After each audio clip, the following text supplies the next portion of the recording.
লিপিকা গুমেজ যে তার বসত বাড়ির বাসায় নিহত অবস্থায় পাওয়া যায়। তার মাথায় আঘাত ছিল এবং সারা শরীর রক্তাক্ত, বিছানার উপর তার নিথর দেহ। সেই সংবাদটি আপনাদের বিভিন্ন মিডিয়ায় এই সবিস্তারে এসেছে। এই ঘটনাটি জানার পরে আমরা ওইখানে আমরা তাৎক্ষণিকভাবে আমরা আমাদের টিমকে পাঠাই। সেই টিম গিয়ে ছায়া তদন্ত। মূল যে ঘটনাটি ছিল এরকম, আপনারা জানেন যে লিপিকা গুমেজ তার বাড়ি হলো ঢাকার নবাবগঞ্জে। উনি একজন উচ্চশিক্ষিত মহিলা। উনি সাইকোলজিতে সর্বোচ্চ ডিগ্রিধারী হয়ে উনি ইংল্যান্ডেও পড়াশোনা করেছেন এবং দেশে ফিরে এসে উনি নটরডেম কলেজের সাথে সম্পৃক্ত ছিলেন এবং ওইখানে একজন অফিস সহকারী এবং স্টাফ হিসাবে উনি গত 8 বছর যাবত এখানে 2016 সাল থেকে উনি কর্মরত। ব্যক্তিগত জীবনে লিপিকা ছিলেন তার 18 বছর আগে তার স্বামীর সাথে তার বিবাহ বিচ্ছেদ হয়ে যায় এবং উনি নিঃসন্তান ছিলেন এবং নিঃসন্তান অবস্থায় উনি একাকী সূত্রাপুরের ঋষিকেশ লেন এর একটি বাসায়, 4 তলার একটি বাসায় উনি বসবাস করেন একাকী। ওই বাসায় ওনাকে 10ই সেপ্টেম্বর উনি অফিসে যান। অফিস শেষ করে উনি আবার বাসায় ফিরে আসেন। অফিস এবং বাসার বাইরে তার খুব একটা যাতায়াত ছিল না। 11ই সেপ্টেম্বর উনি যখন কলেজে অনুপস্থিত, তখন কলেজের ফাদার হেমন্ত ওনাকে খোঁজ করেন এবং ওনাকে না পেয়ে তাকে বারবার ফোন করা সত্ত্বেও তার কোনো খোঁজ পাওয়া যাচ্ছে। তখন ওই নটরডেম কলেজের 2 জন স্টাফ জনি এবং জয়দেবকে তাকে খোঁজ করতে পাঠানো এবং জনি এবং জয়দেব ওই বাসায় গিয়ে বাসার কেয়ারটেকার জনৈক মিতু, তার কাছে ওই বাসার স্পেয়ার চাবি থাকছে, বাসা খুলে টুলে দেয়, কাজের লোক পার্ট টাইম কাজের লোক আসে, খুলে দেয়। তার কাছ থেকে চাবি নিয়ে বাসার ভিতরে ঢোকার পরে দেখে যে তার উপরে লিপিকা গুমেজের মৃতদেহ। আপনারা দেখেন যে মৃতদেহ কি অবস্থায় ছিল, তার মাথায় আঘাতের চিহ্ন এবং তার পুরা বিছানা কিন্তু রক্তাক্ত। তখন লিপিকা গুমেজের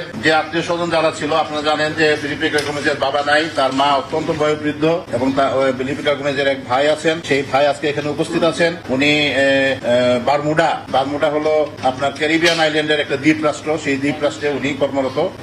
আমরা লিপিকার এক কাজিন আছে, কাজিনের নাম হলো প্রিন্স গুমেজকে আমরা তাকে তার সন্ধান পাই এবং প্রিন্স গুমেজ বাদী হয়ে সূত্রাপুর থানায় একটি হত্যা মামলা রুজু করে। এই হত্যা মামলার নাম্বার হলো সূত্রাপুর থানার মামলা নম্বর 7/9/2024 ধারা 302/34 দণ্ডবিধি। পিবিআই এই মামলাটি প্রথম থেকেই ছায়া তদন্ত শুরু করে। আমরা ঘটনাস্থল পরিদর্শন করি। ঘটনার সাথে সম্পৃক্ত যে ডিজিটাল মেথড আমরা অবলম্বন করার, ওই ঘটনাস্থলে কারা গিয়েছিল এসেছিল, তাদের কোন ধরনের ডিজিটাল ফিঙ্গারপ্রিন্ট বা অন্য কোনো কিছু আছে কিনা, এই সমস্ত দিক আমরা যাচাই করি এবং আমরা দেখতে পাই যে ওই বাসায় একটি ভেন্টিলেটর ভাঙ্গা আছে, ছোট্ট একটি ভেন্টিলেটর এবং ভেন্টিলেটর কিছু রাবিশ গুড়া নিচে পড়ে আছে। এ থেকে আমরা বুঝতে পারি যে এটা হয়তো শব্দ বা কিছুক্ষণ বা কিছুদিন আগের ভাঙ্গা, যার ময়লাগুলো এখনো পরিষ্কার করা হয় নাই। বিষয়টি অন্য অনেকের নজর এড়িয়ে গেলেও সিবিআই নজর এড়িয়ে যায় নাই। প্রচলিত পদ্ধতিতে মামলার তদন্ত চলতে থাকে। এই তদন্তে আমরা বিভিন্ন দিক পুরানো দিয়ে নতুন নিতে আজই চলে আসুন আপনার নিকটস্থ ওয়ালটন শোরুমে। যাচাই করতে থাকি। যেহেতু লিপিকা গুমেজ একজন সুন্দরী মহিলা, তার বয়স 50-এর কাছাকাছি, যদিও ন্যাশনাল আইডিতে তার বয়স আছে 40, তো কাগজে পত্রে তার বয়স 50-এর কাছাকাছি। তো এই যেহেতু উনি একজন আকর্ষণীয় একাকী মহিলা, তার কাছে বিভিন্ন রকম মানুষ আসে কিনা বা কারোর কাছে সম্পর্ক আছে কিনা, এই সমস্ত বিষয়ে আমরা যাচাই করার চেষ্টা করি। কিন্তু আমাদের যে মূল বিষয় যে এই বাসায় কেউ ঢুকেছে লিপিকার অজ্ঞাতে বা জ্ঞাতে, এই বিষয়টি আমরা শিওর হওয়ার পরে আমরা ওই বাসা থেকে কি জিনিস হারানো গিয়েছে, সেই হারানো জিনিসের, যেহেতু লিপিকা একাই বাসায় থাকতো, তো ওই বাসা থেকে হারানো জিনিসের কিন্তু খুব ক্লিয়ার কোন লিস্ট আমরা পাই নাই। কিন্তু তার যে মোবাইল গুলো হারিয়ে গিয়েছিল, সেই মোবাইল গুলাকে ভিত্তি করে আমরা আমাদের অনুসন্ধান জারি রাখি এবং আমরা দেখতে পাই যে তার বাসা থেকে 2টি মোবাইল ফোন হারানো গিয়েছে। এই মোবাইল ফোনটা ট্র্যাক করতে করতে আমরা লিপিকার বাসার পাশে এক লোক থাকতো। এই লোকের নাম হলো জুয়েল রানা। পেশায় সে সদরঘাটে একটা ডাইং ফ্যাক্টরিতে কাজ করতো।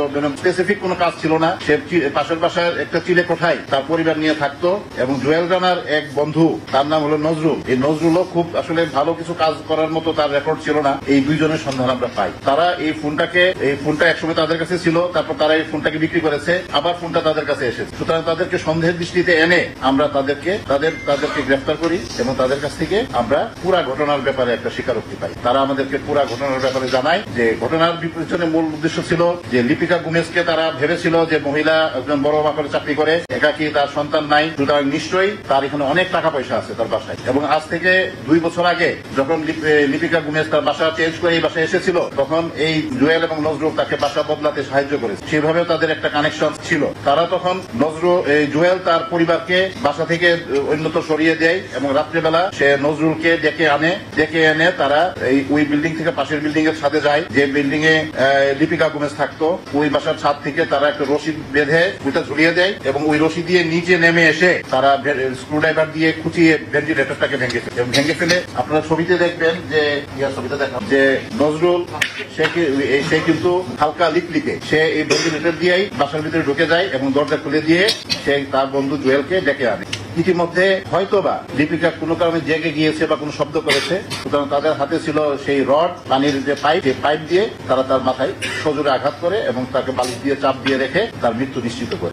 তারা লিপিকা যদি জেগে যেত তাহলে হয়তোবা তাদেরকে চিনে ফেলতো, যেহেতু তারা পূর্ব পরিচিত ছিল। সুতরাং তাদের চিনে ফেলা রোধ করার জন্য তারা লিপিকাকে হত্যা করে এবং লিপিকার বাসায় তার যে বাসা থেকে তারা তার মোবাইল ফোন 2টি এবং তার হ্যান্ডব্যাগ চুরি করে নিয়ে যায়। এই হ্যান্ডব্যাগের ভিতরে তার বেশি টাকা ছিল না, 26,350 টাকা ছিল, যা পরবর্তীতে তারা ভাগবাটোয়ারা করে নিয়েছে এবং ওই ব্যাগটি তারা টাকাগুলো নিয়ে এই ব্যাগটি তারা ডাস্টবিনে ফেলে দেয় এবং বাসাটিকে বাইরে থেকে তালাবদ্ধ করে তালার চাবিটাও তারা বাইরে ফেলে দেয়। আর যে হাতের যে লাঠি যেটা দিয়ে ওকে মারছিলেন, সেই লাঠিটাকে তারা বুড়িগঙ্গায় নিক্ষেপ করে তারা চলে যায়। আমরা যখন তাদেরকে অ্যারেস্ট করে তাদের কাছ থেকে পুরো ব্যাপারটা সম্পর্কে জানলাম, তারপর তাদেরকে নিয়ে আমরা ওই বাসা থেকে যে সমস্ত জিনিস তারা চুরি করেছিল বলে স্বীকার করেছে, সেই সমস্ত জিনিস আমরা তাদের বাসা থেকে আমরা উদ্ধার করতে পেরেছি। সুতরাং বিষয়টি সার্বিকভাবে প্রমাণিত হয়েছে যে এটা বস্তুত একটা ক্রাইম এগেন্স্ট প্রপার্টির উদ্দেশ্যেই তারা ওই বাসায় ঢুকেছিল এবং পরিষ্কার হয়ে তারা লিপিকা গুমেজকে তারা হত্যা করে।